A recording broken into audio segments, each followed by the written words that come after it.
Assalamualaikum warahmatullahi wabarakatuh. Alhamdulillah, tidak pernah berhenti kita memuji Tuhan kita Allah, yang kita sangat yakin kalau Dia sedang melihat kita karena Dia maha melihat, mendengar kita karena Dia maha mendengar, dan mengetahui segala gerak-gerik kehidupan kita karena Dia maha mengetahui. Dia maha kuat, maha adil, maha bijaksana, dan juga siksanya sangat pedih dan rahmatnya sangat luas. Dia tidak memiliki sekutu dalam setiap kegiatannya, dan Dia telah menggantungkan segala kebutuhan kita untuk roda kehidupan di muka bumi ini dengan memuji namanya Alhamdulillah. Maka selalulah ucapkan kalimat ini. Selanjutnya kita panjatkan salam hormat kita penuh dengan cinta dan rindu kepada manusia yang telah menghabiskan 23 tahun dari masa hidupnya untuk agama ini. 13 tahun fase Makkah semua dengan hinaan, cacian, puncaknya diusir dari kampung halamannya, dan juga 10 tahun fase Madinah, semuanya penerimaan wahyu untuk penyempurnaan agama ini dari hukum-hukum syariat.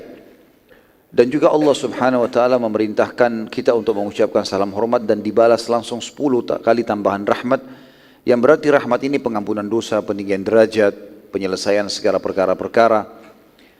Dan ini adalah sebuah karunia yang luar biasa. Kalau seandainya Allah mengganti dengan mengucapkan 10 kali salam hormat kepada manusia terbaik ini diganti dengan 1 kali rahmat, sudah cukup. Bagaimana dengan sekali ucapkan salam hormat diganti dengan 10 rahmat? Maka sangat wajar kalau kita selalu mengucapkan salawat dan taslim kepada Nabi besar Muhammad sallallahu alaihi wasallam. Melanjutkan tema kita teman-teman sekalian, Sirah Nabawi ini, dan kita terakhir sudah membahas masalah umrah qadha atau umrah yang dikerjakan oleh Nabi alaihi salatu wasallam setelah ditahan oleh orang-orang Quraisy di kesepakatan Hudaybiyah. Kemudian muslimin selama 1 tahun berhenti, tidak boleh masuk ke Mekah, tapi terjadi ekspansi Islam, diantaranya pembebasan Khaybar. Kemudian Nabi SAW datang dan menyelesaikan umrah qadha, dan cukup banyak kejadian yang sudah kita ceritakan pada pertemuan tersebut, tentu tidak bisa saya ulangi semuanya. Tapi yang terakhir sekali adalah masuk Islamnya pada tahun 8 Hijriah itu, setelah umrah qadha, seluruh suku Khuza'ah dan juga 3 anak muda Quraisy yang masyhur dengan kiprahnya nanti dalam Islam. Mereka adalah Amr bin As yang sudah masuk Islam memang dari Ethiopia. Kemudian dia mengajak temannya Khalid bin Walid dan juga Uthman bin Talha radhiyallahu anhu majma'in, yang kata Nabi SAW untuk melihat mereka masuk ke Madinah, maka Nabi SAW bertakbir dengan suara keras sambil bersabda, telah datang kepada kalian pemuda-pemuda terbaiknya Quraisy. Sekarang kita masuk teman-teman sekalian ke bahasan baru, judulnya surat Nabi SAW kepada raja-raja dunia. Setelah Nabi SAW merasa aman karena mayoritas jazirah Arab sudah mulai dikuasai, dan yang belum takluk adalah kota Mekah. Dan nanti insya Allah kita akan pelajari setelah surat-surat Nabi SAW kepada para raja, kemudian ada peperangan-peperangan kecil yang dikenal dengan Sariyah, barulah kita masuk ke inti penyerangan kota Mekah dan penguasaannya. Nabi SAW mengirim ke beberapa raja-raja dunia yang berkuasa pada saat itu. Yang pertama adalah kepada Kaisar Romawi yang memiliki nama dalam bahasa Arab Herakl dan dalam bahasa Inggris Heraclius. Ya. Setelah umrah qadha, baginda Nabi SAW mengirim Dihyal Kalbi radhiyallahu anhu ke Romawi untuk menemui Kaisar yang bernama Herakl. Sebelum tiba Dihya di Romawi, pada saat diutus oleh Nabi SAW, Herakl waktu itu baru saja memenangkan peperangan melawan Persia. Dan subhanallah, pada saat itu muslimin tidak terlibat sama sekali dalam peperangan antara Romawi sama Persia. Tapi waktu itu dianggap orang-orang Romawi belum semuanya mendapatkan dakwah Nabi SAW. Maka mereka dianggap ahli kitab yang sedang menunggu sampainya dakwah. Allah subhanahu wa ta'ala menurunkan khusus surah menceritakan tentang bangsa Romawi ini pada saat itu. Jadi ini terjadi pada saat itu, bukan lagi setelahnya. Disebutkan dalam surah Ar-Rum, memang surah yang berbicara masalah Romawi, surah nomor 33 dalam Al-Quran ayat 1 sampai ayat 5. A'udzu billahi minasyaitonir rajim. Bismillahirrahmanirrahim. Alif lam mim. Gulibatir Rum fi adnal ardi wa hum min ba'di ghalabihim sayaglibun fi bid'i sinin lillahi al-amru min qablu wa min ba'd wa yawma idzin yafrahul mu'minun binasrillah yansuru man yasha wallahu azizur rahim. Alif Lam Mim adalah huruf-huruf pertama dalam Al-Quran yang Allah lebih tahu maknanya, atau sebagian ulama tafsir mengatakan nama lainnya surah itu. Telah dikalahkan bangsa Romawi. Jadi pada saat itu teman-teman bukan kayak sekarang. Sekarang kalau ada satu negara, bukan cuma satu negara, satu kampung menyerang kampung yang lain, maka bisa dijangkau oleh media kita.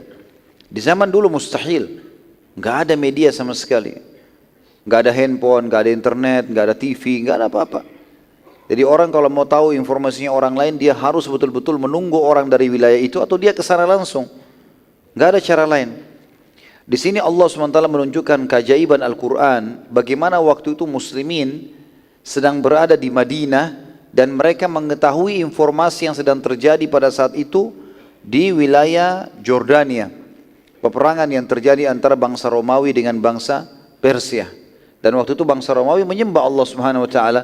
Mereka pengikut Nabi Isa AS, dan sebagaimana saya katakan waktu itu belum sampai kepada mereka risalah kenabian, ya, belum merata semuanya, gitu kan. Sementara orang-orang Persia menyembah api dan menyembah raja mereka pada saat itu. Allah mengatakan telah dikalahkan bangsa Romawi dalam peperangan itu. Bangsa Romawi kalah. Dua negara adik kuasa di negeri yang terdekat, dan mereka dikalahkan. Setelah dikalahkan itu mereka akan menang. Yang dimaksud dengan negeri yang dekat adalah negeri Arab atau wilayah tepatnya Syria dan Palestina sewaktu menjadi jajahan kerajaan Romawi. Sebagian ahli sejarah mengatakan di Jordan. Intinya di negeri Syam terjadi peperangan tersebut. Kemudian dikatakan dan mereka, kata Allah, setelah dikalahkan, telah dikalahkan bangsa Romawi di negeri yang terdekat, maksudnya dekat dengan Palestina, dan mereka sesudah dikalahkan itu pasti akan menang. Subhanallah, bangsa Romawi itu mengeluarkan pasukan ratusan ribu orang. Sebagian ahli sejarah mengatakan mencapai 600.000 orang, 700.000 orang.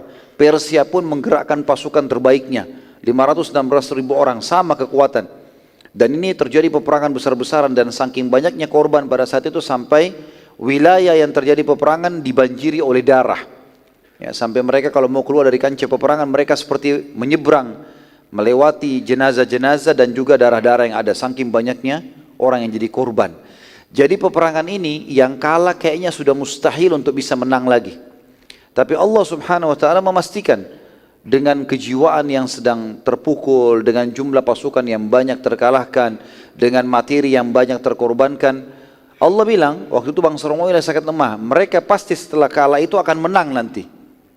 Dan pada saat itu bangsa Romawi tidak sempat berpikir, mereka lagi kalah, tapi Allah bilang mereka akan menang. Dalam beberapa tahun saja, kata Allah di ayat 4-nya, bagi Allah lah urusan sebelum dan sesudah mereka menang. Kata sebagian ahli tafsir, 7 sampai kurang lebih 20, antara waktu yang ditentukan dalam Al-Quran itu, sebagian ahli tafsir mengatakan antara 7 sampai 10 tahun, ya. Atau ada juga yang mengatakan antara 3 sampai 9 tahun. Dikatakan bagi Allah lah urusan sebelum dan sesudah mereka menang, dan di hari kemenangan bangsa Romawi nanti, di kemenangan mereka yang kedua, bergembiralah orang-orang beriman, maksudnya para sahabat. Karena pada saat itu bangsa Romawi belum semuanya mendapatkan Islam tadi saya katakan, dan mereka termasuk orang yang beriman kepada Allah, sementara bangsa Persia adalah orang yang menyembah api. Jadi kalau bangsa Romawi yang menang, bangsa Persia yang menang, maka kemungkinan besar mereka akan membantai semua orang yang memiliki ketuhanan, ya, meyakini konsep ketuhanan, ya. Mungkin seperti kurang lebih kayak di Indonesia sekarang dikhawatirkan masalah komunis, karena mereka tidak ada konsep ketuhanan. Jadi kalau mereka menang, maka otomatis semua orang yang beragama mengemani Allah ini atau ada Tuhan, maka itu dibunuh, itu sudah umum, gitu kan. Seperti itu bangsa-bangsa atau pemahaman yang disebarkan oleh orang-orang sebelumnya. Persia begitu, jadi semua selain penyembah api akan dibunuh oleh mereka, gitu. Maka pada saat itu kata Allah SWT, nanti orang-orang beriman akan gembira dengan menangnya orang-orang Romawi, bukan karena mendukung pemahaman Romawi yang mengatakan Allah punya anak. Tetapi pada saat itu mereka beriman, antara orang beriman sama orang yang memang tidak beriman adanya Tuhan Allah. Nah, ini makna daripada bangsa orang-orang beriman akan menang, akan gembira dengan orang-orang beriman akan gembira dengan menangnya bangsa Romawi. Jadi kalau antum baca surah ini di ayat-ayat pertama, jangan sampai salah paham. Jangan seakan-akan kita akan selalu gembira kalau orang Romawi menang. Bukan itu. Karena ayat ini turun pada saat itu. Islam belum sampai kepada mereka secara menyeluruh. Beda dengan keadaan sekarang. Bangsa Rum masih ada. Bangsa Romawi ada tentunya. Ya. Sampai sekarang mereka masih ada. Bahkan Nabi SAW menyebutkan tentang Malhamah Kubra akan terjadi ya, peperangan besar antara kalian dengan bangsa Rum. Gitu kan? Jadi memang mereka masih ada. Semua yang mengaku pengikut Nabi Isa AS maka dikatakan mereka bangsa Rum. Kemudian ayat 5 kata Allah, semua itu terjadi karena pertolongan Allah. Dia menolong siapa yang dia kehendaki dan dia maha penyayang. Pada saat itu teman-teman sekalian, dengan hikmah Allah, Herakl yang pada saat itu melihat pasukannya banyak yang kalah, dia merasa terpukul. Dia nggak mau masyarakatnya merasa ketakutan, maka dia memotivasi mereka, memberikan hadiah, menyebarkan pelatihan-pelatihan militer pada saat itu untuk mengajak mereka menyerang kembali. Tepatnya 9 atau 10 tahun setelah kekalahan tersebut, maka mereka membentuk pasukan lagi dan Herakl sempat bersumpah kalau seandainya pasukannya menang melawan Persia pada kali yang kedua ini, maka dia akan pergi haji ke Baitul Maqdis.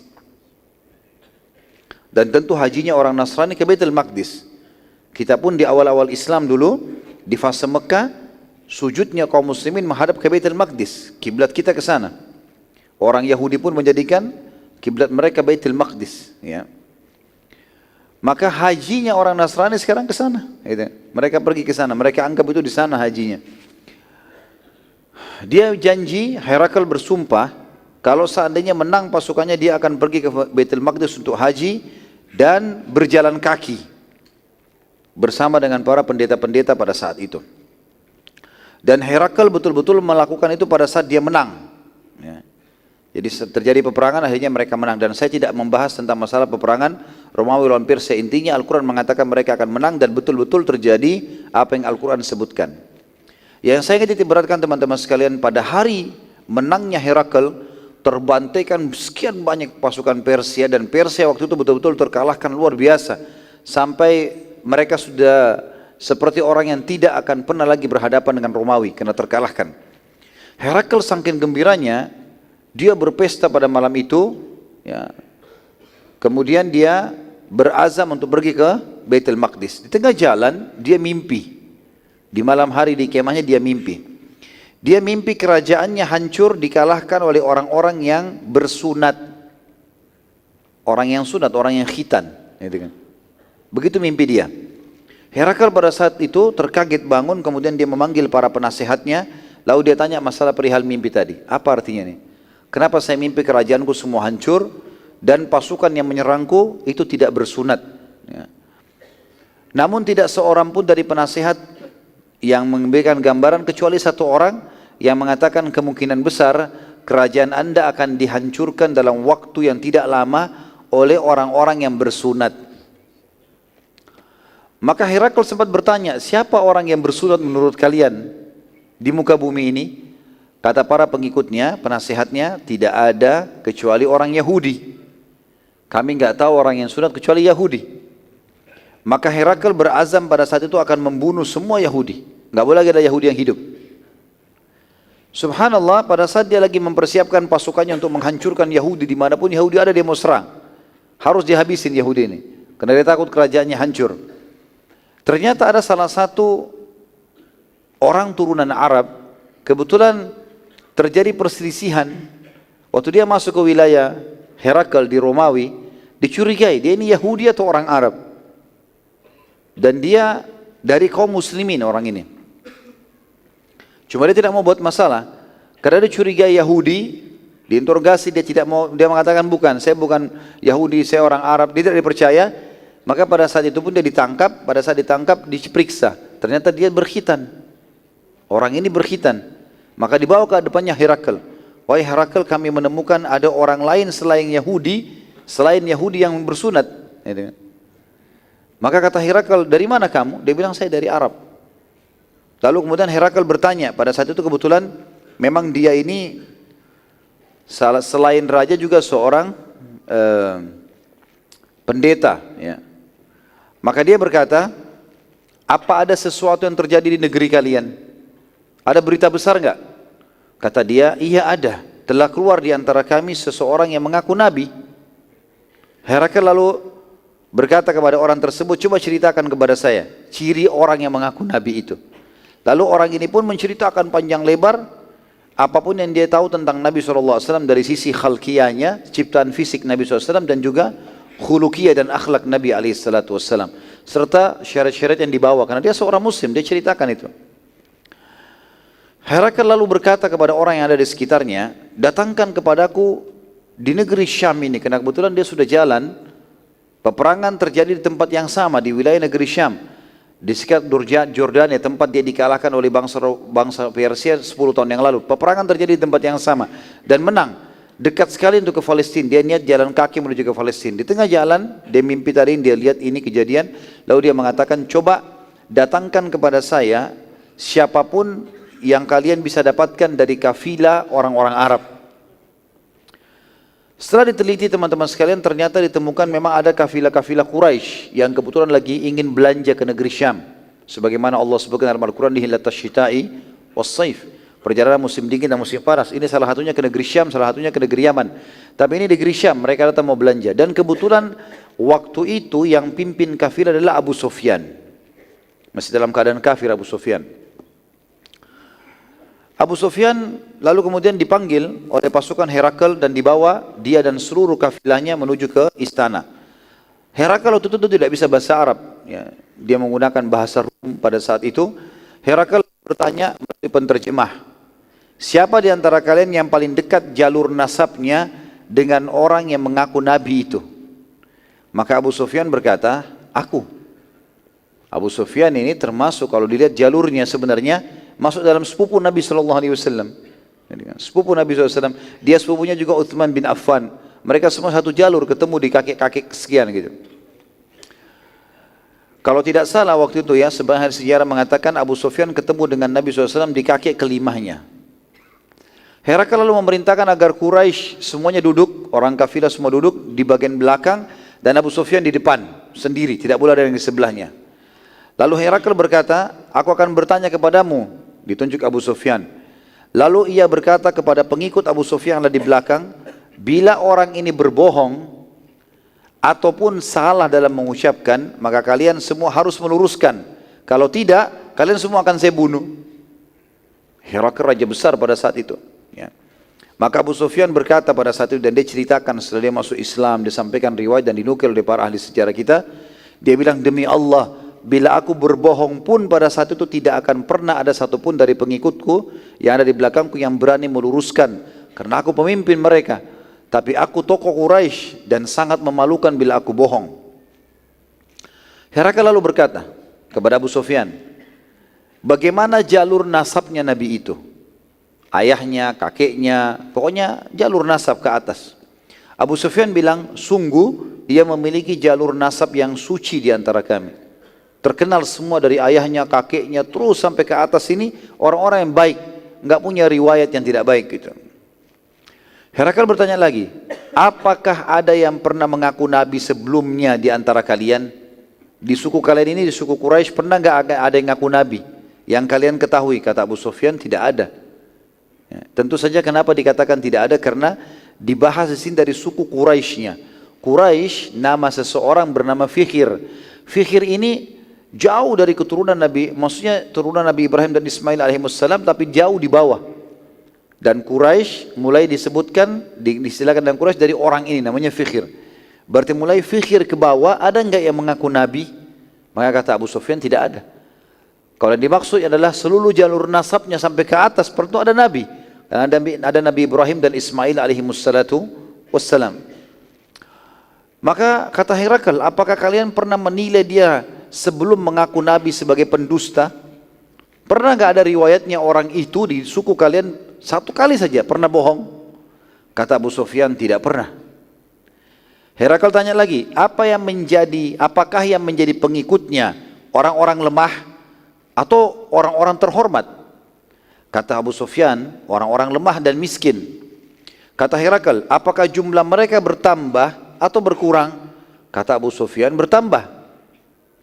Herakl berkata lagi, apakah ada pengikutnya yang meninggalkan agamanya setelah menjadi pengikutnya?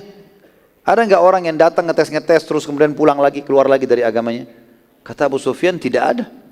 Bahkan Abu Sufyan termasuk orang yang menyiksa muslimin di Mekah. Dia tahu bagaimana orang-orang sampai berani mati untuk agama ini. Gitu. Kata Herakl, apakah ia pernah berkhianat? Kata Abu Sufyan, tidak pernah. Namun sekarang antara kami dengannya ada kesepakatan damai. Ini adalah kesepakatan Hudaybiyah yang kita pelajari kemarin. Ya. Dan aku tidak tahu apakah kedepannya ia akan khianat atau tidak.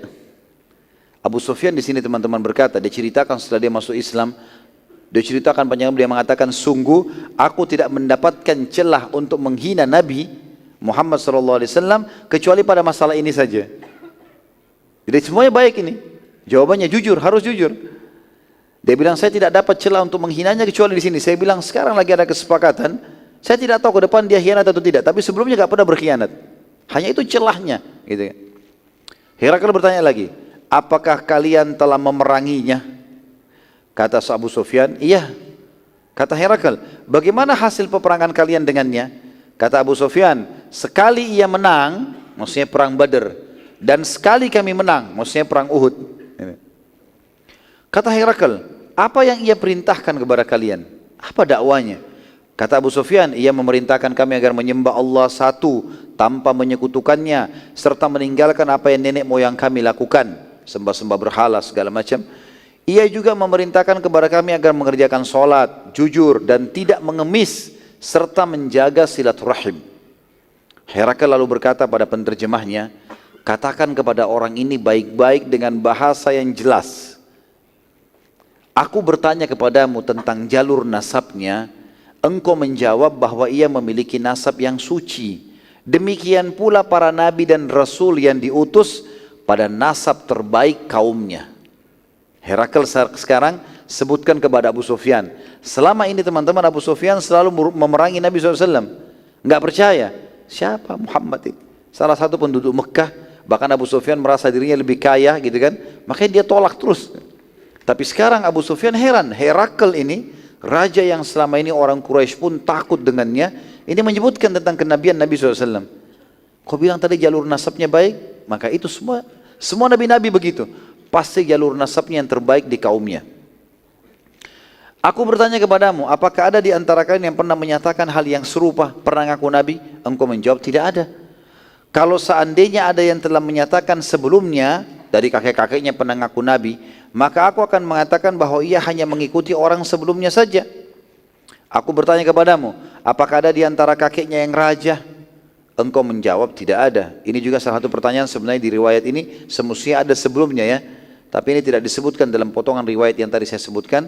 Tapi memang ada pertanyaan Herakl juga, apakah ada di antara kakeknya yang raja? Maka engkau menjawab, tidak ada. Kalau ada, maka aku akan mengatakan bahwa ia hanya ingin mengembalikan kerajaan kakeknya saja. Jadi ini maksud sini teman-teman sekalian, pernah saya jelaskan di awal-awal sirah, kalau Abdul Muttalib sempat menjadi Raja Mekah. Tetapi sistem yang dipakai di Mekah waktu itu, walaupun ada seorang raja atau orang yang dituakan, tetap semua suku punya kekuatan. Makanya dikatakan di Mekah itu tidak ada raja khusus, tapi dikuasai oleh tokoh-tokoh Quraisy. Semua kepala suku punya hak untuk memberikan pendapatnya. Jadi maksud sini raja adalah raja yang menguasai semuanya. Tidak ada lagi yang membantunya, tidak ada penasehatnya, memang dia kuat dengan powernya sendiri. Lalu kata Herakl, aku bertanya juga padamu, apakah ia pernah berdusta pada kalian? Engkau menjawab, tidak pernah. Maka aku katakan, kalau ia tidak pernah dusta, maka pastilah ia tidak berani berdusta atas nama Allah. Aku bertanya padamu, apakah ia menjadi pengikutnya orang-orang lemah atau tokoh-tokoh masyarakat? Engkau menjawab, orang-orang lemah. Ketahuilah, demikian pula pengikut para rasul. Awal pengikutnya orang-orang lemah, lalu disusul setelah itu dengan pemuka-pemuka kaum. Memang selalu orang miskin dan orang lemah dulu. Dan ini umum subhanallah, dakwah-dakwah itu umumnya kenanya dulu ke masyarakat umum. Nanti sudah lama merata baru pindah ke tokoh-tokoh masyarakat. Aku bertanya kepadamu, apakah jumlah mereka bertambah atau berkurang? Maka engkau menjawab, bertambah. Maka demikian pula keimanan akan terus bertambah sampai ia sempurna. Aku bertanya padamu, apakah ada pengikutnya yang meninggalkan keyakinannya? Engkau menjawab, tidak ada. Maka demikian pula iman saat telah memenuhi hati seseorang tidak akan pernah keluar lagi selamanya. Aku bertanya padamu, apakah ia pernah berkhianat? Engkau menjawab tidak. Maka demikian pula para nabi dan rasul tidak akan pernah berkhianat. Aku bertanya padamu, apa yang ia perintahkan? Engkau menjawab, ia memerintahkan agar tidak menyekutukan Allah, salat, jujur dan silaturahim. Demikian pula perintah seluruh nabi dan rasul. Lalu Herakl mengucapkan kalimat, teman-teman, kalimat yang agung sebenarnya ini. Pada saat itu raja yang menguasai seluruh dunia, karena Persia sudah kalah, gitu kan? Nggak ada lagi kekuatan waktu itu kecuali kekuatan Romawi.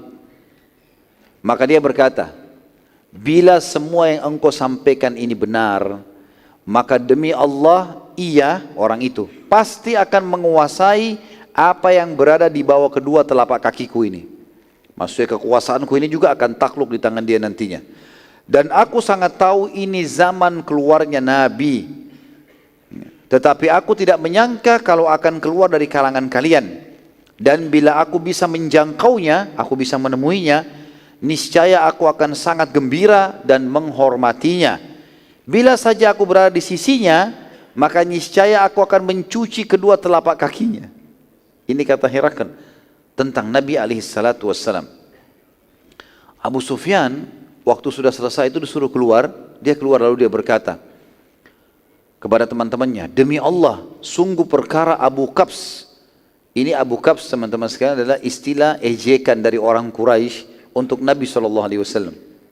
Mereka manggil Abu Qabs seperti seakan-akan orang yang tidak punya kedudukan, gitu kan. Sungguh demi Allah, kedudukan Abu Qabs sudah luar biasa, gitu kan. Sampai-sampai Herakl pun raja terkuat dunia takut padanya. Kata Abu Sufyan, pada saat itu Islam sudah mulai masuk ke dalam hatiku. Karena tidak mungkin, ini aneh ini. Kalau sampai raja terkenal dunia dan baru menang peperangan, dia merasa sekarang tidak ada lagi musuhnya di dunia ini. Dia menguasai dunia. Dia mengatakan kalimat tersebut, kalau bisa menjangkau Nabi SAW, maka dia akan mencuci kakinya, telapak kakinya, mencucikan sebagai bentuk khidmah. Padahal dia raja, ini berarti sesuatu yang luar biasa.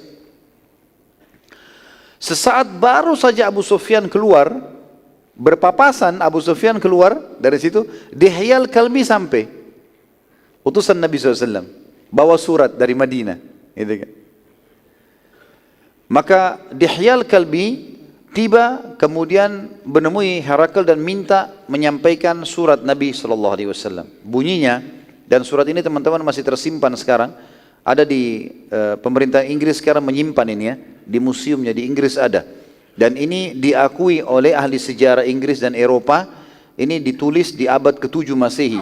Surat resmi datang kepada Herakl dari Nabi SAW. Bunyinya, Bismillahirrahmanirrahim. Dari Muhammad utusan Allah kepada Herakl Raja Agung Romawi. Selanjutnya, sungguh aku mengajak anda masuk Islam. Masuk Islamlah maka anda akan selamat dan Allah akan memberi anda pahala 2 kali lipat. Ya, karena orang ahli kitab kalau masuk Islam double pahalanya. Mereka sudah beriman kepada Nabi Isa sebelumnya, mereka beriman kepada Nabi Muhammad SAW sekarang gitu. Bila anda menolak, maka anda akan memikul dosa seluruh petani. Waktu itu bangsa Romawi mayoritas pekerjanya petani. Maka bangsa Romawi dikenal bangsa petani, gitu kan. Anda akan menanggung dosa semua petani, maksudnya masyarakat Romawi. Karena kalau raja beriman, mereka beriman. Kalau raja tidak beriman, maka mereka tidak beriman. Wahai ahli kitab, lalu Nabi SAW bacakan ayat. Marilah kita satukan kalimat kita. Ya ahli kitab, ta'alu ila kalimatin sawa'im bainana wa bainakum. Ada ayat Al-Quran seperti itu. Wahai ahli kitab, marilah kita satukan perkataan kita sama-sama. Yaitu agar kita tidak menyembah selain Allah dan tidak menyekutukannya dengan sesuatu apapun. Dan janganlah seseorang di antara kita menjadikan yang lain sebagai sekutu bagi Allah. Dan apabila kalian berpaling, maka ucapkanlah kami telah Islam atau menyerahkan diri kepada Allah. Pada saat surat tersebut dibacakan teman-teman sekalian, Herakl gemetaran karena dia baru ketemu sama Abu Sufyan. Dan Dihyal Kalbi tidak tahu tentang kisah ini. Berpapasan saja dengan Abu Sufyan gitu. Herakl gemetaran dan ia lalu segera mencoba memastikan semua sifat Nabi terakhir dan kepada Dihyal Kalbi, bagaimana cirinya, bagaimana kulitnya, bagaimana matanya, bagaimana alisnya, bagaimana jalur nasabnya. Apa yang ditanya kepada Abu Sufyan ditanya juga kepada Dihyal Kalbi. Dan subhanallah jawabannya sama. Tinggal masalah kesepakatan Hudaybiyah saja. Ya, pada saat ditanya tadi Abu Sufyan bilang, tidak pernah khianat, tapi saya tidak tahu ke depannya. Kalau Dihya al-Kalbi menjawab berbeda. Nabi kami tidak akan pernah berkhianat selamanya. Maka pada saat itu teman-teman sekalian, Herakl pun berkata pada Dihya, bawa surat ini kepada Safatir. Safatir yang teman-teman istilah yang digunakan untuk pemimpin tertingginya gereja pada saat itu. Jadi di sistem gereja itu ada pendeta-pendeta, nanti ada kepala pendeta. Dia penentu keputusan, gitu kan. Maka dibawalah surat tersebut teman-teman sekalian kepada Safatir. Saat surat tersebut dibacakan kepada Safatir, maka Safatir ini sempat gemetar karena memang dia selalu diskusi sama Herakl, kalau ini tanda-tanda yang disebutkan dalam Injil, kita akan memenangkan perang sama Persia, ada disebutkan dalam Injil, dan kita juga akan masuk ke Palestina. Ini adalah ada disebutkan, dan pada zaman itu keluarlah Nabi yang harus diikuti. Maka ini bertepatan sekali dengan kemenangan masuk ke Palestina haji, menang lawan Persia, dan juga datang surat seperti ini, gitu kan. Maka Safatir pun gemetaran pada saat itu, kepala pendeta gemetar ini, dan bertanya banyak tentang Nabi SAW kepada Dihya al-Kalbi, dan Dihya terus menjawab sampai akhirnya Safatir kehabisan pertanyaan dan terheran-heran karena semua ciri yang disebutkan dalam Injil tentang Nabi terakhir semuanya ada pada Nabi Muhammad sallallahu alaihi wasallam. Safatir lalu berkata kepada Dihya, demi Allah, aku sangat yakin kalau ini adalah zaman keluarnya Nabi terakhir yang telah kami tunggu-tunggu, dan aku benar-benar tidak menyangka kalau keluar dari kalangan kalian wahai bangsa Arab. Maka aku menyatakan asyhadu an la ilaha illallah wa anna Muhammad Rasulullah. Ini malah syahadat si Safatir ini, ya. Safatir lalu mengumpulkan semua pendeta. Sudah azan ya? Baik, sebentar kita selesaikan ya. Safatir lalu mengumpulkan semua pendeta dan mengajak mereka masuk Islam dan menjelaskan tentang tanda-tanda Nabi SAW, lalu ia bersyahadat di hadapan mereka. Sebagian besar pendeta tidak mau menerima dan akhirnya mereka membunuh Safatir. Dan ini rahimahullah, beliau mati syahid karena sudah muslim pada saat itu. Dia sudah syahadat. Bahkan dia langsung mendakwakan Islam kepada para pendeta-pendeta. Tapi mereka membunuhnya khawatir nanti jangan semua Nasrani mengubah agamanya. Dihya radhiyallahu anhu pada saat mengetahui kejadian pembunuhan Safatir, segera menemui Herakl dan meminta saran.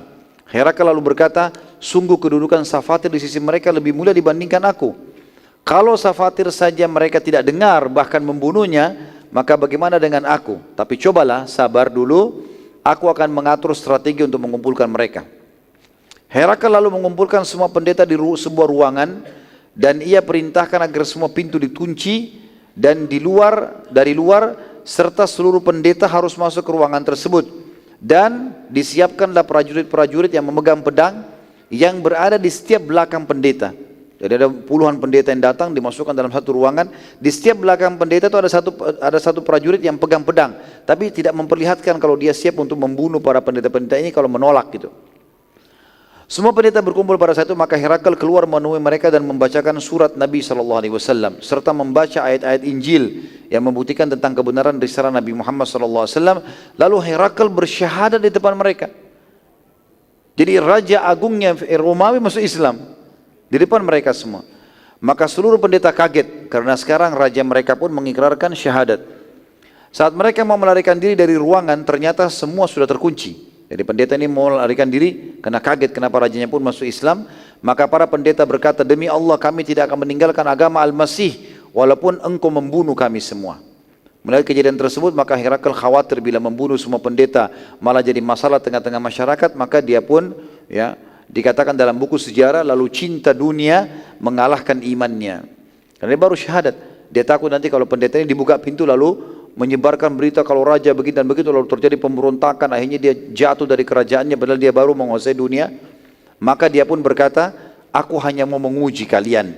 Tadinya aku lihat surat itu sudah sampai kepada kerajaan kita dan aku khawatir malah kalian yang murtad. Maka pertahankanlah agama kalian dan aku bersama kalian. Lalu Herakl memerintahkan para prajurit membuka pintu untuk para pendeta, dan pendeta pun memuji Herakl dan berjanji akan setia. Izinkan saya tinggal 2 paragraf saja. Setelah semua pendeta pergi, maka Herakl memanggil Dihya al-Kalbi radhiyallahu anhu dan berkata padanya, aku mengucapkan hal tadi agar kerajaanku tidak hilang. Dan ini hadiah dari aku berupa emas, dikasih emas 1 peti, bawalah kepada Nabi sallallahu alaihi wasallam, bawa kepada Nabi dan sampaikan salamku juga, bilang kalau aku tetap dengan keislamanku. Kata Herakl ini. Saat Dihya al-Kalbi tiba di Madinah radhiyallahu anhu dan menceritakan kepada Nabi SAW, maka Nabi SAW mengucapkan kalimat yang mulia. Kata beliau, sungguh dia adalah musuh Allah. Herakl, dia telah berdusta. Ia mengucapkannya, ya, kalimat tadi karena beriman, kemudian dia meninggalkannya justru karena mendahulukan dunia. Dan ini beda dengan keadaan Najasyi yang benar-benar masuk Islam karena hatinya, dan dia pertahankan sampai dia meninggal dunia. Lalu Nabi SAW memerintahkan agar pemberitaan Herakl dibagikan kepada, pemberian Herakl emas dibagikan kepada seluruh muslimin. Demikian juga hasil surat Nabi SAW kepada demikianlah hasil surat Nabi SAW kepada salah satu raja-raja dunia. Dan insya Allah kita akan lanjutkan nanti surat yang kedua dan seterusnya, termasuk kepada Harith bin Abi Shumma al-Ghassani setelah Isya nanti. Subhanakallahumma bihamdika asyhadu an la ilaha illa anta astaghfiruka wa atubu ilaik. Wassalamualaikum warahmatullahi wabarakatuh. Assalamualaikum warahmatullahi wabarakatuh. Alhamdulillah wassalatu wassalamu ala Rasulillah.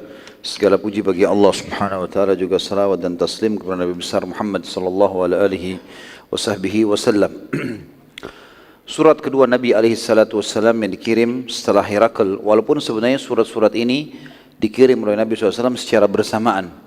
Itu yang lebih kuat pendapat para ulama, kalau ini dikirim secara bersamaan. Tetapi disusunnya seperti ini oleh para ulama sejarah atau ahli sejarah hanya untuk memudahkan untuk memahami. Surat yang selanjutnya adalah surat kepada Harith bin Abi Shummar atau Nabi Shummar al-Ghassani. Nabi SAW mengutus ke sana seorang sahabat yang mulia namanya Syuja' bin Wahab al-Uzdi. Syuja' bin Wahab al-Uzdi radhiyallahu anhu membawa surat kepada pemimpin negeri Syam yang bernama Harith bin Abi Shummar al-Ghassani. Isinya adalah Bismillahirrahmanirrahim, dengan menyebut nama Allah yang Maha Pengasih dan yang Penyayang, dari Muhammad utusan Allah kepada Harith bin Abi Shummar. Keselamatan bagi orang yang mengikuti kebenaran dan petunjuk serta beriman kepada Allah dan juga membenarkannya. Sungguh aku mengajakmu beriman kepada Allah tanpa menyekutukan sesuatu pun dengannya, dan kerajaanmu tetap bertahan. Pada saat membaca surat Nabi SAW, Harith ini dia termasuk penguasa yang besar sekali. Dan pada saat itu teman-teman sekalian, walaupun Nabi SAW sudah berhasil menundukkan Khaybar, beberapa kota-kota kecil atau desa-desa kecil di sekitar Madinah, tapi belum didengar gongnya ke seluruh dunia, masih kecil. Justru setelah surat-surat inilah baru orang-orang banyak mengenal tentang Nabi SAW. Awalnya tidak. Lingkupnya sangat kecil sekali, cuma Madinah, Mekah, Khaybar, wilayah-wilayah kecil. Jaraknya 400 km, 200 km. Negeri Syam sudah 1000 km ke atas jarak jauhnya. Dan nanti pada saat ini baru terdengar. Harith ini seorang pemimpin di negeri Syam, raja. Kekuatan pasukan perangnya saja sudah 100.000 orang, gitu kan.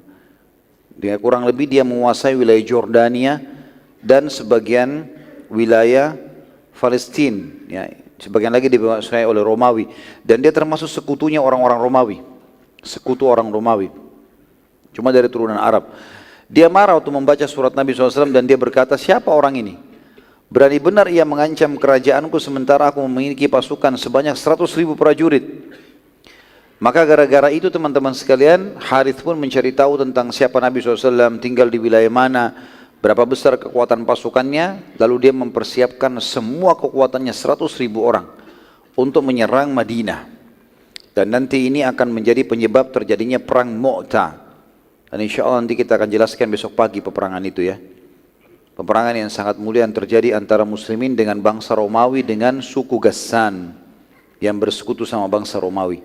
Dan nanti di situ juga kita akan lihat bagaimana pengkhianatan Herakl yang bohong, yang berkata kepada Nabi SAW, berkata kepada Dihya, sampaikan kepada Nabi kalau saya tetap dalam keadaan Islam.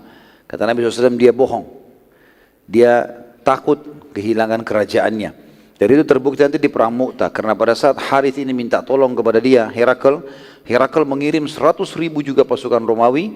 Jadi jumlah mereka 200.000 yang akan melawan pasukan muslimin yang hanya 3.000 orang saja. Ya, tapi nanti muslimin akan memenangkan peperangan itu. Tentu nanti kita jelaskan itu. Yang jelas ini surat yang kedua kepada Harith ya, Al-Ghassani bin Abi Shumra Al-Ghassani yang menolak surat Nabi SAW. Yang ketiga surat Nabi SAW ke Busra. Wilayah Busra, penguasa Busra. Busra ini sebenarnya kalau sekarang masuk ujung Jazirah Arab, lebih dekat kepada Irak. Di situ juga dulu ada kerajaan dipimpin oleh Al-Harith juga, namanya Harith tapi Harith yang berbeda dengan tadi, bin Umair Al-Uzdi. Maaf, ini dipimpin oleh Shurahbil bin Amr Al-Ghassani. Nabi SAW mengutus ke sini, ke Busra, seseorang yang bernama Al-Harith bin Umair. Jadi tadi nama yang saya sebutkan awal itu adalah nama sahabat sebenarnya yang diutus Nabi SAW, namanya Al-Harith bin Umair Al-Uzdi. Ini sahabat Nabi radhiyallahu anhu yang diutus kepada wilayah Busra. Namun di tengah jalan, Al-Harith ini bertemu dengan Shurahbil bin Amr Al-Ghassani, yang dasarnya memang dari berkuasa di wilayah itu, dan memang dia mendukung kakaknya dia yang Harith tadi, yang dari kepala suku Ghassan. Maka karena dia tahu ini utusan Nabi SAW, dia pun membunuhnya. Jadi Al-Harith bin Umair Al-Uzdi dibunuh oleh Shurahbil. Dan dia mati syahid radhiyallahu anhu. Dan kejadian inilah nanti akan membuat Nabi SAW menyerang suku Ghassan. Ini juga salah satu pemicu nanti terjadinya perang Mu'tah itu. Yang keempat surat Nabi SAW ke Muqayqis, Raja Mesir pada saat itu.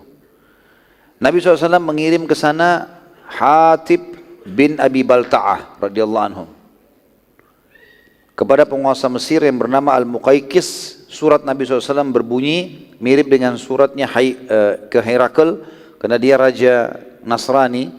Bismillahirrahmanirrahim, dari Muhammad utusan Allah kepada Muqayqis, raja agungnya Mesir. Selanjutnya atau amma ba'd, sungguh aku mengajak anda masuk Islam. Masuk Islamlah maka anda akan selamat, dan Allah akan memberi anda pahala 2 kali lipat. Bila anda menolak, maka anda akan memikul dosa seluruh petani masyarakat Mesir, karena mayoritasnya memang bekerja jadi petani pada saat itu. Wahai ahli kitab, marilah kita satukan kalimat kita agar tidak menyembah selain Allah dan tidak menyekutukannya dengan sesuatu apapun. Dan janganlah seseorang di antara kita menjadikan yang lain sebagai sekutu bagi Allah. Dan apabila kalian berpaling, maka ucapkanlah bahwa kami telah masuk Islam atau menyerahkan diri. Muqayqis pada saat membaca surat Nabi SAW, ini mirip dengan responnya Herakl. Dia seorang pendeta, dia juga raja, dia tahu ini. Maka dia gembira membaca surat Nabi SAW. Kemudian dia bertanya banyak tentang Nabi SAW kepada Hatib bin Abi Balta'ah radhiyallahu anhu. Dan Hatib menjawab semua pertanyaan sampai akhirnya kata Muqayqis, apakah kaumnya sudah memeranginya? Karena dalam Injil disebutkan itu. Agama yang dibawa oleh Nabi terakhir tidak akan tersebar sampai kaumnya memerangi Nabi tersebut. Dan akhirnya dia memenangkan peperangan. Maka kata Khatib, iya, memang kaumnya sudah memeranginya, bahkan mengusirnya dari kotanya, maksudnya dari Mekah. Maka Muqayqis berkata, mengapa dia tidak mendoakan kaumnya agar Allah binasakan saja? Bukankah ia seorang Nabi dan doanya diijabah? Ini pertanyaan sebenarnya memancing ya. Secara akal mungkin orang berpikir, iya mestinya Nabi berdoa saja agar Quraisy Allah binasakan. Tapi perhatikan Hatib bin Abi Balta'ah radhiyallahu anhu dengan keimanan dan ilmunya, dia menjawab dengan cerdas. Dia mengatakan, mengapa Isa tidak mendoakan kehancuran kaumnya saat ada di antara mereka yang tidak mengikutinya? Sama jawabannya. Maka Muqayqis faham pada saat itu, dan dia tahu kalau Nabi Isa tidak mendoakan agar Bani Israel dihancurkan, karena Nabi Isa ingin hidayah dan petunjuk untuk mereka, bukan kebinasaan. Dia diutus untuk membawa rahmat, ya, kasih sayang. Maka Muqayqis pun membalas surat Nabi SAW, dan ini satu-satunya raja yang Nabi SAW kirimkan surat yang dia balas dengan santun dan baik. Dia mengatakan, keselamatan semoga selalu bersama dengan anda. Maaf, isinya begini, dari Muqayqis penguasa Kipti atau Mesir kepada Muhammad utusan Allah. Dia akui itu. Dan sampai hari ini tentu surat-surat ini masih ada teman-teman sekalian dalam naskah-naskah aslinya ya, ditulis di atas kulit-kulit hewan. Keselamatan semoga selalu bersama anda, telah tiba kepadaku surat anda dan aku telah membaca juga memahaminya. Aku mengutus seorang wanita terbaik Kipti dari Mesir yang memiliki kedudukan yang tinggi di kaumnya sebagai hadiah, juga seekor kuda pilihan agar anda menungganginya. Nabi SAW lalu menerima hadiahnya dan menikahi Maria Kiptia yang dikirim oleh Muqaykis, dan dikarunia seorang anak yang bernama Ibrahim. Tentu Ibrahim meninggal masih kecil, belum 3 tahun sudah meninggal. Nabi SAW lalu menceritakan tentang Al-Muqaykis kepada para sahabat. Kalau bukan karena Muqaykis khawatir kerajaannya akan diserang dan diambil alih oleh bangsa Romawi, maka pastilah ia akan masuk Islam. Di sini pelajaran penting teman-teman sekalian. Sekali lagi subhanallah, urusan dunia telah mengalahkan akhirat orang-orang ini. Hanya kena menunggu mencari jabatannya, hanya kena takut meninggalkan pekerjaannya, hanya kena takut tidak menikah sama si fulana, maka akhirnya dia menjual imannya. Padahal semuanya itu akan datang kalau dia beriman kepada Allah SWT. Kerajaan akan diberikan, kekayaan akan diberikan, pasangan akan diberikan. Dan memang justru yang kualitasnya sekualitas orang-orang yang mendasarnya sudah beriman. Artinya orang yang menjaga diri. Ya. Saya kadang-kadang kalau menasihatin ikhwah-ikhwah yang memang masih belum menikah, saya mengatakan jaga istiqamah di jalan Allah Subhanahu Wa Taala, jaga hubungan yang baik. Tentu ini bukan cuma ikhwah, akhwatnya juga kalau yang mendengarkan perlu mengetahui masalah itu. Kita kalau menjaga hubungan kita kepada Allah Azza wa Jal, ya, baik ibadahnya, istiqamah saja dalam kebaikan-kebaikan tersebut, maka Allah akan utus nanti pasangan yang seperti itu, seperti kita. Tidak usah khawatir, insya Allah Allah akan utus. Tapi kalau kita justru berbeda, bukan di jalan itu, maka Allah akan datangkan juga orang-orang yang sejalan dengan kita, jauh dari agama. Lalu kita harapkan nanti anak-anak kita bisa hafal Quran, anak-anak kita bisa tutup aurat, anak-anak kita bisa jaga sholat. Tidak bakal terjadi dari wanita atau laki-laki yang jauh dari agama. Allah SWT akan datangkan, yang penting istiqomah saja. Karena manusia keadaannya cuma 4. Dia dalam keadaan benar, tinggal istiqomah saja. Kalau antum sekarang sudah merasa, sudah tutup aurat, sudah cari pendapatan halal, berusaha istiqomah dalam ibadah-ibadah, Allah perintahkan meninggalkan yang dilarang, maka tinggal istiqomah saja. Tinggal istimrar dalam bahasa Arab. Udah lanjutin aja sampai mati. Wa'bud rabbaka hatta ya'tiyakal yakin dalam ayat. Sembahlah Tuhanmu sampai keyakinan atau sampai kematian datang padamu. Yang kedua, orang yang sedang bermaksiat. Kalau antum sedang dalam posisi ini, segera bertaubat. Yang ketiga, orang yang sedang melimpah nikmat, maka tugasnya bersyukur. Yang keempat, terakhir, orang yang sedang diuji oleh Allah, maka sifatnya atau harusnya bersabar. Ini keadaan saja. Tapi yang saya ingin tidak berikan teman-teman, poin pertama, perlunya istiqomah. Jangan pernah lihat kebenaran dari siapa datangnya, ya. Tapi sudah sampaikah kepada kita atau belum? Kalau sudah sampai untuk kebenaran teman-teman, tidak usah lihat siapa yang ngomong. Mau anak kecil, mau orang dikenal atau tidak dikenal, mau orang tua, pokoknya intinya kebenaran. Dan benar hanya qala Allah, qala Rasul. Allah dan Rasulnya sudah menyampaikan masalah itu, karena tidak ada yang lagi, ya, mengalahkan kedudukan Allah dan juga utusannya. Yang selanjutnya teman-teman sekalian, surat Nabi SAW diutus kepada Najasyi. Tapi ini bukan Najasyi, ya, Ashhama radhiyallahu anhu yang sudah meninggal rahimahullah. Karena waktu itu dia sudah meninggal, Ashhama ini yang beriman di tangannya Ja'far bin Abi Thalib radhiyallahu anhu. Setelah dia meninggal digantikan oleh seorang raja, juga dapat julukan Najasyi. Karena zaman dulu julukan-julukan ini julukan induk, seperti misalnya Raja Persia diberikan istilah dengan Kisra. Nanti Kisra itu punya nama-nama lagi di bawahnya.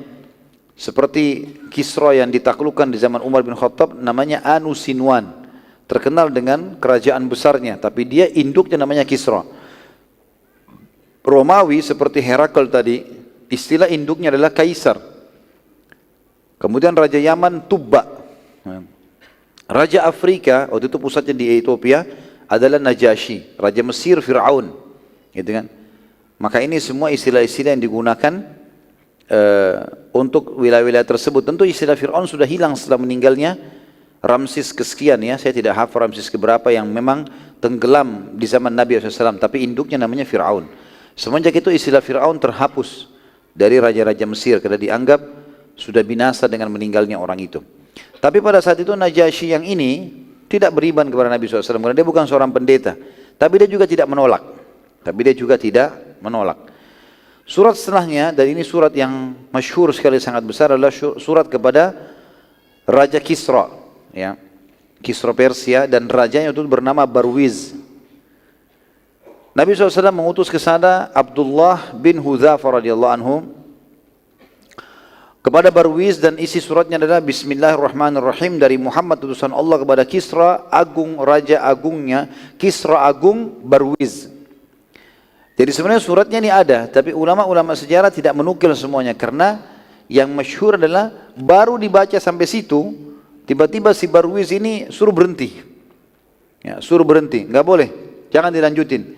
Siapa orang ini berani-berani menulis di surat namanya dulu belum namaku? Jadi orang yang sombong sekali. Maka ada dua riwayat. Riwayat yang pertama yang masyhur adalah dia pun merobek surat Nabi alaihissalatu wassalam, yang kata Nabi SAW, mazzaka risalati mazzakallahu mulkah. Dia telah merobek suratku, maka Allah pun akan merobek kerajaannya. Ada riwayat yang lain juga menjelaskan dia membunuh utusan Nabi alaihissalatu wassalam. Dia membunuh utusan Nabi alaihissalatu wassalam. Yang jelas Barwiz ini teman-teman sekalian, dia merasa dirinya raja yang sangat kuat, gitu kan. Maka dia lihat Madinah, dia tanya-tanya dari mana tuh yang mengaku Nabi, dari kota Madinah. Madinah itu di mana? Dia nggak tahu Madinah itu kampung kecil, gitu kan. Maka seperti mungkin Amerika sekarang disurati oleh salah satu kampung kita di Indonesia, gitu kan. Suruh tunduk. Ya. Maka dia, siapa ini? Mana Madinah itu kecil? Udah nggak usah utus pasukan. Ada satu orang namanya Bazan. Bazan ini kebetulan dia adalah gubernurnya Kisra di wilayah yang dekat sekali dengan Jazirah Arab. Dia perbatasan Jazirah Arab sama Irak, gitu kan. Maka dia kirim surat ke Bazan. Bazan, tangkap tuh orang yang mengaku Nabi, bawa ke saya. Tidak usah saya kirim pasukan jauh dari sini. Dengan kesombongannya gitu ya. Maka Bazan pun meneliti Madinah. Madinah ini kampung kecil, mereka punya peta, nggak ada kekuatan di sana. Mereka tahunya itu. Untuk apa kirim pasukan? Lalu Bazan mengutus 2 orang saja. Kepala prajuritnya, panglima perangnya datang ke sana, bawa tuh Muhammad ke sini. Siapa orang itu tuh? Mengancam-ancam Kisra gitu. Datanglah 2 orang ini. Ada banyak riwayat kisah berhubungan dengan mereka berdua. Waktu mereka datang ke Madinah dengan baju perangnya segala macam. Terus kumisnya mereka tuh tebal, besar, dan dimuter-muter ini. Nabi SAW waktu mau ketemu sama mereka, lihat, langsung Nabi mengalihkan wajahnya. Kata Nabi SAW, sungguh buruk penampilan kalian. Gitu. Kata Nabi SAW, siapa yang menyuruh kalian begini? Kata mereka berdua, Tuhan kami. Kisra yang suruh. Semua orang Persia itu suruh potong jenggotnya, suruh biarin kumisnya. Dan makin tebal, makin punya kedudukan. Gitu kan.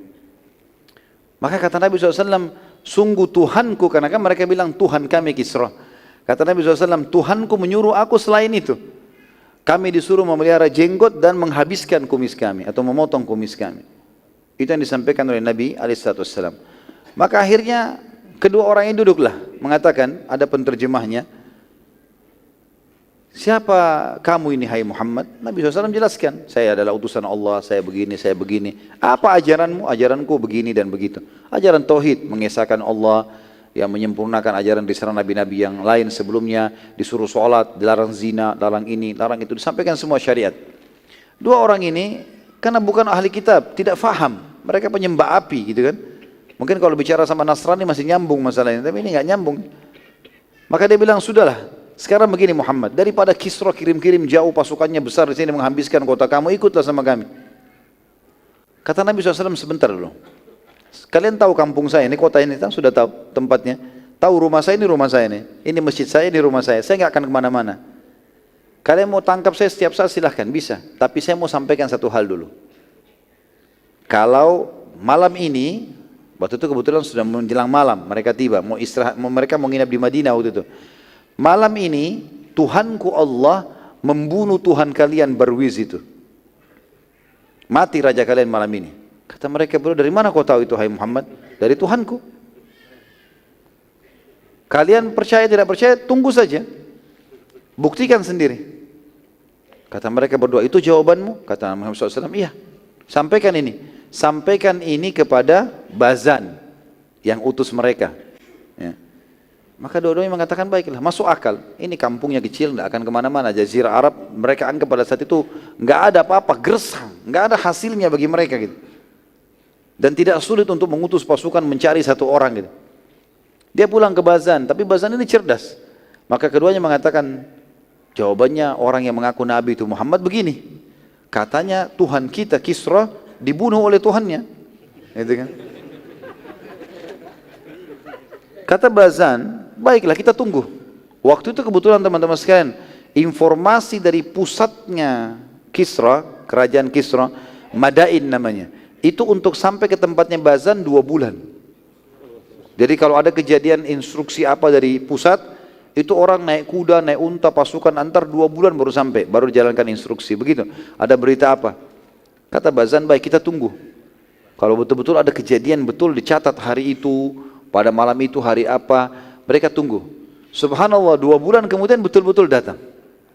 Dan beritanya seperti yang Nabi SAW sampaikan, bahwasanya Barwis mati di hari itu, di waktu itu, di malam itu.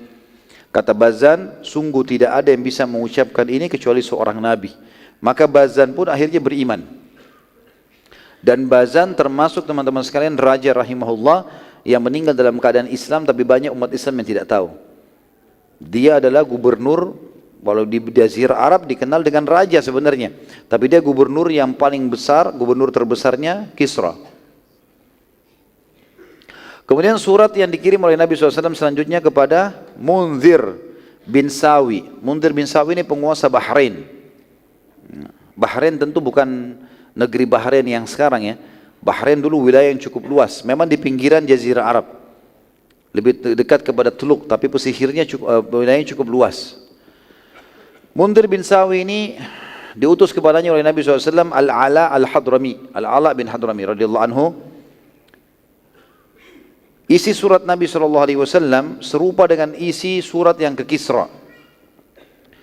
Munzir cerdas pada saat itu dan dia tidak spontan menolak, tapi ia banyak bertanya kepada Ala radhiyallahu anhu untuk ia menjawab semua pertanyaannya. Ala juga memberitakan bahwasanya Najasyi maksudnya adalah Ashham, yang sudah masuk Islam, yang sudah meninggal. Najasyi masuk Islam, ceritanya begini. Diutus kepada sana oleh Nabi SAW seseorang sahabatnya bernama Ja'far bin Abi Thalib dan masuk Islam dan dia meninggal dalam keadaan Islam. Nabi SAW sempat sholat di jenazahnya. Bazan ini terkenal. Bazan walaupun dia gubernur Kisra, tapi wilayahnya lebih luas daripada wilayahnya ya Munzir.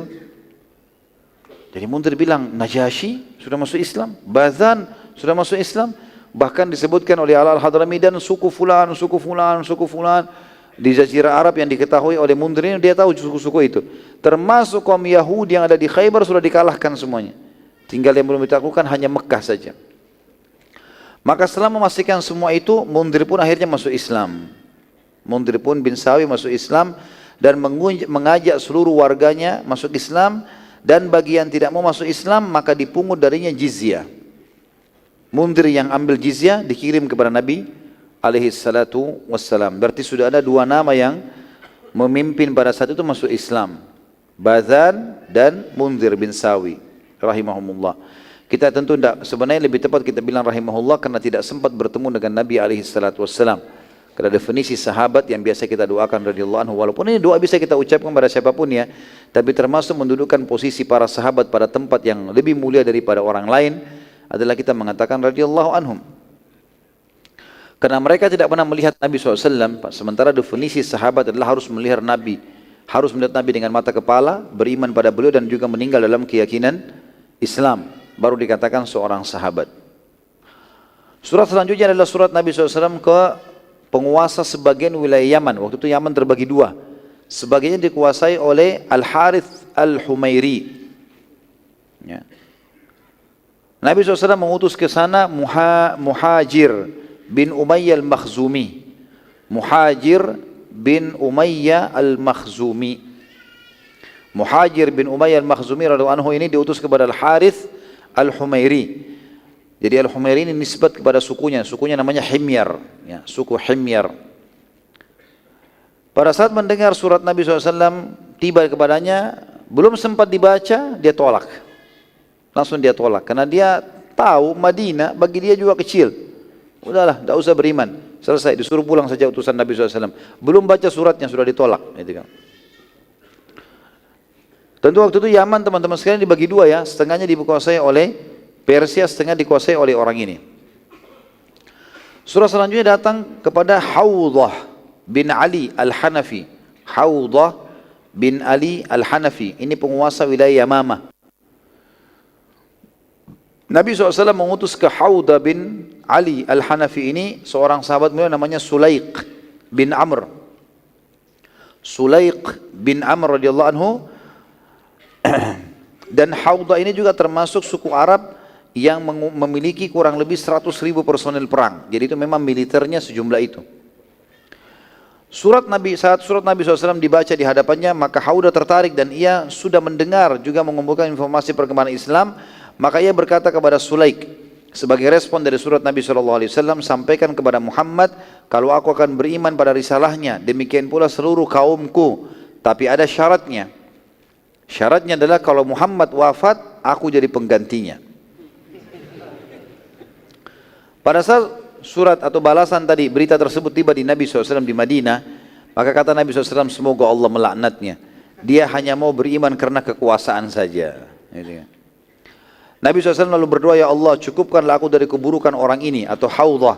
Maka Hawdah pun meninggal 3 hari setelah doa Nabi SAW. Dan ini tentu teman-teman sekalian ada satu sebab ya, bukan begitu saja ya. Hawdah tadinya memang diberitakan kepada Nabi SAW melalui wahyu, kalau orang ini sebenarnya hanya ingin menunggangi ketenaran Islam, kan dia sudah dengar. Surat-surat Nabi SAW ini semua tiba ke Herakl, tiba ke sana, dia dengar rupanya. Maka dia mau tunggangi ketenaran itu, gitu kan. Maka dia mau tertulis dari Nabi SAW, kalau saya akan beriman dengan kaum saya, tapi berikan kepada saya kedudukan. Setelah kau meninggal, hai Muhammad, saya jadi pemimpin. Maksudnya dobatkan juga saya jadi nabi, jadi raja, terserah. Gitu.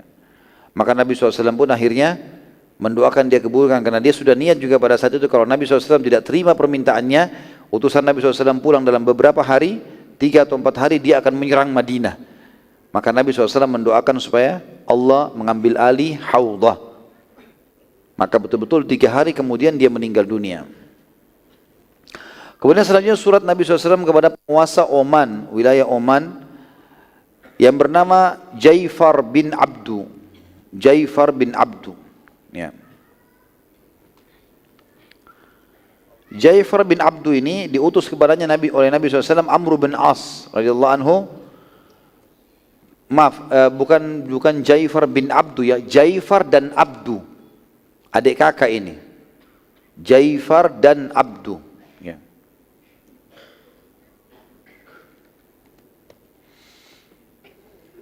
Diutus kepada mereka berdua adalah Amr bin As radhiyallahu anhu, dan keduanya ini anak daripada Julandi. Ya, namanya Julandi. Jadi Jaifar bin Abdu dan Abdu bin Julandi. Ya. Amr bin As di masa jahiliyah radhiyallahu anhu di Mekah memang dia seorang duta dan sudah terbiasa menghadapi para utusan-utusan. Kalau teman-teman masih ingat bagaimana dia pada saat ingin menarik muslimin agar bisa pulang ke Mekah, dia memberikan hadiah-hadiah kepada para pendeta, kepada Najasyi, tapi dia tentu tidak berhasil waktu itu ya. Maka dia tahu strategi bagaimana menghadapi para pemimpin. Amr tidak langsung menyampaikan surat Nabi SAW kepada Jaifar dan Abdu, tapi ia tinggal beberapa hari dan berbaur dengan masyarakat Oman sambil mengumpulkan informasi detail tentang kedua raja Oman tersebut dan sifat-sifat keduanya, kesukaan keduanya, hal-hal yang dibenci dan yang lainnya. Setelah memastikan semua informasi sudah lengkap, maka Amr bertanya kepada masyarakat Oman, siapa di antara kedua raja ini yang paling baik, artinya yang mungkin mudah untuk bisa diberikan masukan. Maka mereka menjawab Abdu. Dari 2 adik kakak ini, ternyata Jaifar dan Abdu yang lebih baik, lebih lembut.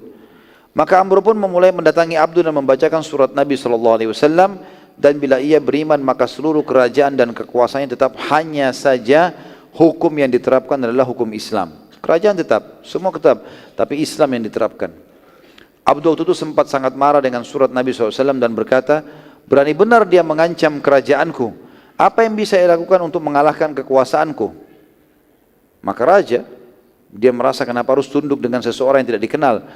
Amr bin As waktu itu sangat cerdas, dia mengatakan, ia tahu bahwasanya menghadapi orang seperti Abdu, emosional, punya kerajaan, butuh kecerdasan, maka Amr berkata, bila surat ini tidak bermanfaat bagimu, maka kami tidak perlu, ya, karena telah masuk di bawah hukum Nabi kami banyak raja-raja, di antaranya Najasyi. Jadi ternyata Oman ini sering kali interaksi masalah bisnis, masalah peradaban, masalah apalah ya, politik, itu selalu patokannya Najasyi. Ya, ada beberapa wilayah ikuti Persia, beberapa wilayah ikutin Romawi, tapi ini enggak, ini ikutin Najasyi. Maka kata Amr bin As, kalau anda tidak bermanfaat surat ini, tidak ada masalah. Tapi perlu anda tahu, kalau yang sudah ikut pada Nabi kami ini adalah Najasyi. Disebutkan raja yang dia kagum gitu. Abdu kaget, Najasyi masuk Islam? Kata Amr, iya. Abdu bertanya lagi kepada Amr, engkau berdusta? Kata Amr, saat Najasyi masuk Islam, aku lagi ada di sisinya, dan aku sendiri dulunya adalah orang kafir kepada Muhammad. Tapi aku masuk Islam justru karena melihat Najasyi masuk Islam. Amr lalu berkata setelah itu, bukan hanya Najasyi, tapi Bazan pun sudah masuk Islam. Bazan juga termasuk orang yang disegani, Jazirah Arab. Abdul lebih kaget lagi lalu berkata, Bazan masuk Islam? Bukankah Bazan penyembah api? Kata Amr, iya. Abdul bertanya lagi, lalu Kisra buat apa? Bukankah Bazan di bawah hukumnya? Kata Amr, Kisra tidak berbuat apa-apa, bahkan tidak bisa berbuat apa karena dia sudah mati. Gitu. Ya. Abdul bertanya lagi, bagaimana dengan Kaisar Romawi, Herakl? Amr menjawab, ia tidak beriman dan juga tidak menolak. Ya. Abdul tahu masalah Herakl seperti apa yang disampaikan oleh Amr tadi. Maksudnya Abdul sudah tahu kalau Herakl pernah beriman, tolak. Dia tidak beriman, tidak juga ini. Ya. Abdul lalu berkata, beri aku waktu untuk berpikir berapa hari. Dalam beberapa hari tersebut Abdul berusaha menjelaskan kepada saudaranya Jaifar. Ia berkata, lebih baik kita masuk Islam dan kerajaan kita tetap jaya daripada kita dikalahkan dan hilanglah semuanya. Siapa yang bisa melawan raja-raja besar yang telah menganut Islam? Apalagi kerajaan dan kekuasaan mereka tetap di tangan, apalagi kerajaan dan kekuasaan tetap di tangan kita. Kita cuma mengucapkan syahadat, terapkan hukumnya Muhammad, kerajaan tetap seperti ini, tidak ada yang berubah. Abdul terus meyakinkan saudaranya sampai akhirnya Jaifar menerima Islam dan akhirnya keduanya masuk Islam dan mengiklankan keislaman mereka. Demikian pula seluruh masyarakat Oman waktu itu masuk Islam. Setelah Allah SWT yang maha mulia, Amr bin As adalah penyebab masuk Islamnya kedua raja tersebut serta juga seluruh wilayah Oman. Dan ini juga keutamaan bagi dai-dai yang bersabar dan dalam menyampaikan dakwah butuh strategi. Tidak boleh orang asal begitu saja. Dia harus punya strategi dalam menyampaikan dakwah, dia susun materinya, dia menggunakan retorikanya, dia memilih waktu dan tempat yang tepat, gitu kan. Maka itu semua teman-teman sekalian sangat membantu untuk dakwah. Ada orang bisa dihadapi dengan hanya satu hadis, ada orang dihadapi dengan 10 hadis, ada orang dihadapi mungkin dengan 100 hadis. Allahu a'lam. Ya, ada orang juga memang membangkang dasarnya tidak mau. Dan Nabi SAW sudah mengajarkan bagaimana menghadapi orang-orang ini, terutama kita ambil pelajaran dari para sahabat beliau ridwanullahi alaihim. Dan bagaimana kejelian dan kecerdasan Amr di sini berhasil mengatur strategi jitu untuk menyampaikan dakwah. Keduanya tetap jadi raja sampai meninggal dunia, barulah Nabi SAW menentukan gubernur di Oman. Setelah keduanya meninggal, barulah Nabi SAW tunjuk penggantinya. Subhanallah, ini semua efek daripada kesepakatan Hudaybiyah. Kalau kita review kembali teman-teman sekalian, waktu sampai kesepakatan Hudaybiyah, jumlah umat Islam waktu itu masih sangat sedikit sekali, sekitar 1.400 orang yang ikut bersama Nabi SAW waktu itu kesepakatan Hudaybiyah ya. Waktu itu terjadi 1 tahun tidak ada ribut sama Quraisy. Penyebab utama dakwah terhalangnya sudah ditutup. Kesepakatan 1 tahun. 1 tahun itu Nabi SAW gerilya. Ya, di antaranya mengalahkan Yahudi Khaybar, di antaranya mengirim surat-surat ini sehingga tersebar sana sini. Dan spontanitas waktu itu sudah ada raja-raja besar yang masuk Islam sebagaimana sudah kita sebutkan tadi. Dan mereka punya kepasukan. Kalau Nabi SAW, mereka sudah masuk Islam, Nabi ajak mereka kan ikut berperang. Itu kan, otomatis itu. Ini semua kesepakatan Hudaybiyah yang tadinya banyak sahabat-sahabat yang menganggap kesepakatan Hudaybiyah adalah penghinaan untuk umat Islam, termasuk Umar radhiyallahu anhu. Yang itu pernah kita ceritakan, masih ingat gak? Allahu a'lam. ingat atau enggak. Baiklah. Ya waktu itu Umar sempat mengatakannya Rasulullah, bukankah Quraisy salah? Benar. Bukankah kita benar? Iya benar. Kenapa kita enggak perangi ya Rasulullah? Kenapa kita hinakan diri kita? Kenapa harus ada akad-akad seperti ini? Kan akadnya itu menyakitkan sekali. Siapapun orang Mekah yang pergi ke Madinah harus dipulangkan. Dan siapapun orang Madinah yang pergi ke Mekah enggak boleh dipulangkan. Itu kan menyakitkan sekali. Dan sudah kita ceritakan panjang lebar bagaimana cerita kesempatan Hudaybiyah. Tapi ini subhanallah luar biasa ya. Pada saat dakwah itu tidak diganggu, maka akan tersebar luar biasa gitu. Pengganggu-pengganggu ini banyak memang. Sering melakukan hal-hal yang buruk ya. Perdamaian dengan Quraisy yang merupakan musuh utama Islam membuka semua pintu dakwah. Hampir seluruh wilayah dunia menerima Islam bahkan tanpa peperangan dengan surat saja. Tadi bayangkan wilayah Oman masuk Islam semuanya. Wilayahnya Bazan masuk Islam semuanya, gitu kan. Jadi mereka banyak, walaupun ada yang tolak, sudah umum itu. Kita kalau berdakwah teman-teman ada yang terima, ada yang tolak, itu sudah umum. Rasulullah SAW aja gitu, apalagi kita gitu. Walaupun antum hafal 30 juz Al-Quran, antum punya retorika yang sangat luar biasa, tetap ada yang nolak, sudah umum itu. Tapi kalau antum dalam keadaan benar, berarti yang nolak itu salah, gitu kan.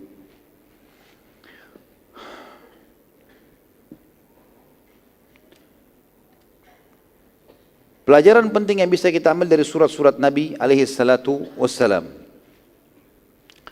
Yang pertama teman-teman sekalian, agama Islam pasti menang. Walau tidak ada yang meyakininya. Karena agama ini dari Sang Pencipta. Bila Anda tidak beriman dan mengamalkannya, maka Sang Pencipta akan mendatangkan dan menciptakan makhluknya yang akan beriman dan mengamalkan syariatnya. Itu pasti. Jadi sebenarnya dengan berimannya kita teman-teman sekalian, yang beruntung kitanya.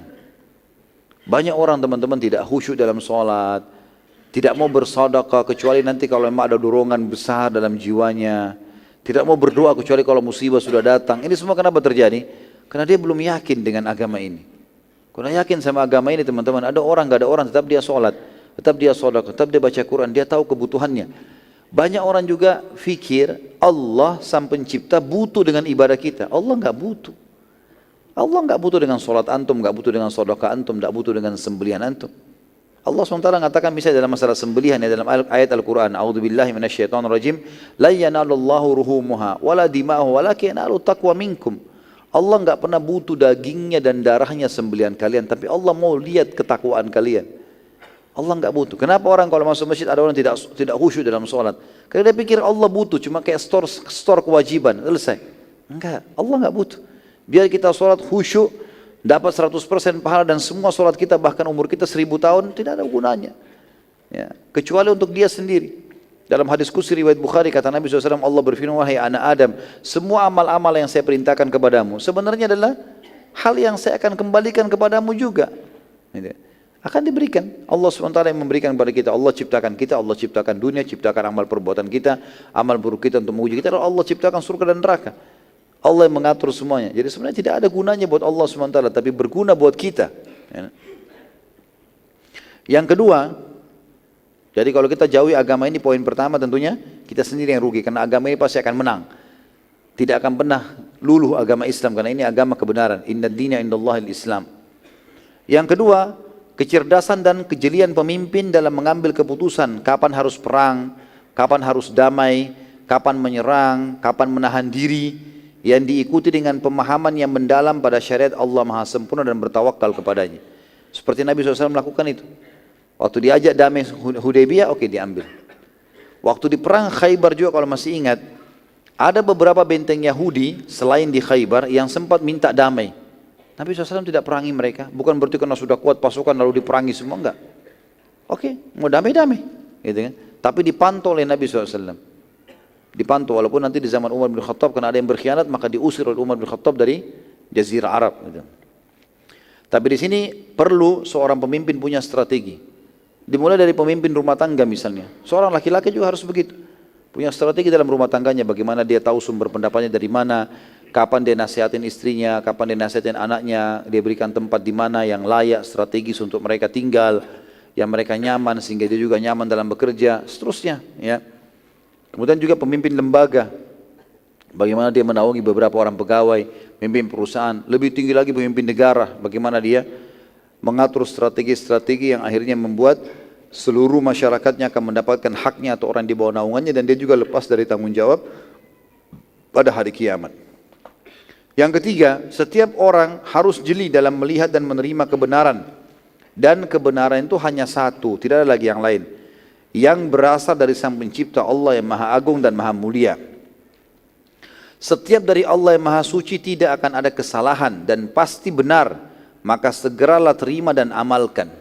Jadi jangan ragu teman-teman sekalian. Ada orang subhanallah mau terima agama nanti kalau sudah banyak orang yang ikut. Kalau tidak ada orang yang ikut masih sedikit, sudahlah tunggu aja dulu. Ya. Ini kerugian buat dia. Kalau dia meninggal sebelum istiqomah gimana? Gitu kan? Maka jangan tunggu itu teman-teman. Kalau benar ya sudah terima, amalkan. Sudah berapa kali kita dengarkan hadis tentang sholat malam, tentang sedekah, tentang duha, tentang apalah. Tapi berapa banyak orang yang mengamalkan? Dihitung jari semuanya. Kenapa enggak diamalin? Apa masalahnya? Enggak jelas gitu kan. Seakan-akan dia cuma, ya sudahlah saya sudah dengar tahu kebenaran tapi enggak mau ikutin. Ini kata Ibnu Qayyim rahimahullah, ibaratnya seperti orang yang lagi dikejar oleh binatang buas, kemudian dia melarikan diri. Begitu tiba di benteng, ada tempat yang dia bisa masuk pintu gerbang, lalu dia bisa masuk berlindung. Tapi enggak, dia berdiri di depan benteng itu lalu dia mengatakan, aku berlindung dengan benteng ini. Cuma ucapan. Ya dimakanlah dia sama harimau tersebut gitu kan. Dia tidak berlindung sebenarnya, dia cuma ucapkan, ya saya sudah tahu itu benar, tapi nggak diamalin. Kan ini sama saja bohong berarti ya. Saya katakan di sini dipastikan saat meninggal dunia maka janji Allah yang Maha Suci tidak akan luput, sebagaimana Allah SWT sudah sebutkan dalam banyak ayat Al-Quran. Artinya orang beriman pasti akan menerima kebaikan, orang buruk, kafir, fasik akan dihukum. Yang keempat, dan ini tentunya yang terakhir dalam poin kita dalam pelajaran ini, setiap dai atau utusan pemimpin muslim harus bijak dan jeli mempelajari situasi dan keadaan sehingga sasaran dakwah dan tujuan utamanya tercapai ya. Jadi dalam Islam yang penting tujuan kita tercapai. Nabi SAW bersabda, semoga Allah merahmati seorang hamba yang berbicara dengan orang lain sesuai dengan kondisi dan keadaan akal mereka. Jadi yang penting target kita tercapai. Bagaimana target itu tercapai? Misalnya kita tidak perlu bertengkar sama orang lain. Ada orang lagi ribut, misalnya masalah suami istri ribut dalam rumah tangga. Kalau kita diam bukan berarti kita bodoh. Diamnya kita melihat mana strategi apa yang harus saya lakukan untuk baik ini supaya bisa memperbaikinya. Mungkin itu lebih baik. Atau orang lagi bertengkar ditinggalkan untuk mengatur sebuah strategi supaya bisa memperbaiki keadaan. Atau segalanya, ini semua adalah poin penting untuk memikirkan bagaimana mengatur sebuah strategi supaya bisa semuanya berjalan itu bagus sekali ya. Saat termasuk kita keluar rumah misalnya sederhana, mau pergi satu tempat, kita lagi pikirkan jalan mana yang terdekat nih, oh jalan sini, itu sebuah strategi yang bagus sekali gitu kan. Jadi sangat bagus kapan waktu, kapan tempat, berteman sama siapa, semua harus jeli sekali. Terutama dalam masalah dakwah ini sangat penting karena berpengaruh dalam penyebaran agama Allah subhanahu wa ta'ala. Allahu a'lam. Ini bahasan kita insyaAllah pada malam ini berhubungan dengan masalah surat-surat Nabi SAW kepada pemimpin dunia. Dan insya Allah kalau saya kasih waktu, kalau memang ada yang mau bertanya sekitar 10-15 menit sesuai dengan tema. Kalau tidak ada maka insya Allah kita akan lanjutkan setelah materi besok, kita akan buka pertanyaan. Besok insya Allah kita akan mulai agak pagi, jam berapa? Jam 9 ya. Insya Allah kita akan mulai dan kita akan selesai nanti sampai duhur insya Allah biidznillah. Begitu saja insya Allah, kita akan bertemu lagi pada pertemuan kita besok. Mungkin begitu saja insya Allah, kita berdoa kepada Allah SWT semoga majlis kita diberkahi olehnya dan dijadikan sebagai tambahan amal kita pada hari kiamat. Dan semoga seluruh amal yang pernah kita kerjakan dan akan kita kerjakan sampai menjelang ajal nanti diterima dengan kemahamurahan Allah, dengan pahala yang sempurna. Dan semoga semua dosa yang pernah kita kerjakan sekecil sampai sebesar apapun juga diganti dengan kemahamurahan Allah menjadi pahala. Dan semoga Indonesia menjadi negara yang aman, tentram, damai. Seluruh umat Islam secara lurus di bawah naungan ukhuwah Islamiyah. Dan juga seluruh ibadah mereka kembali pada wahyu Al-Quran dan Sunnah. Serta seluruh pemimpin negara ini diberikan hidayah oleh Allah agar menerapkan seluruh tanggung jawab dan menjalankan tanggung jawab mereka sesuai dengan yang diperintahkan oleh Allah dan Rasulnya, sehingga mereka lepas dari tanggung jawab pada hari kiamat. Dan seluruh penduduk Indonesia secara khusus kaum muslimin akan menerima hak-hak mereka, dan semoga Indonesia menjadi contoh bagi negara-negara yang lain. Dan siapapun yang menginginkan keburukan bagi umat Islam dan kaum muslimin serta negara Indonesia, semoga Allah SWT kembalikan tipu daya mereka kepada mereka sendiri, dan juga semoga negara ini akan selalu aman, tentram, damai. dan juga seluruh orang-orang muslim diberikan hidayah kepada Islam. Dan kita tidak pernah lupa doakan saudara kita di Palestina, di Syria, di Yaman, di Irak, di Myanmar, di Ahsa, di mana mereka sedang tertindas. Semoga Allah ikhlaskan niat mereka, terima para syuhada mereka, mudahkan Islam di tangan mereka dan tangan kita semua. Dan semoga Allah partisipasikan kita bersama mereka di pahala, baik dengan doa, dengan harta, juga dengan jiwa kita. Dan semoga Allah dengan kemahamurahannya menyatukan kita semua di surga firdausnya tanpa hisab, sebagaimana sebagaimana di majlis ilmu yang mulia ini. Kalau benar dari Allah, kalau salah pasti dari saya, mohon dimaafkan. Subhanakallahumma bihamdika asyhadu an la ilaha illa anta astaghfiruka wa atubu ilaik. Wassalamualaikum warahmatullahi wabarakatuh.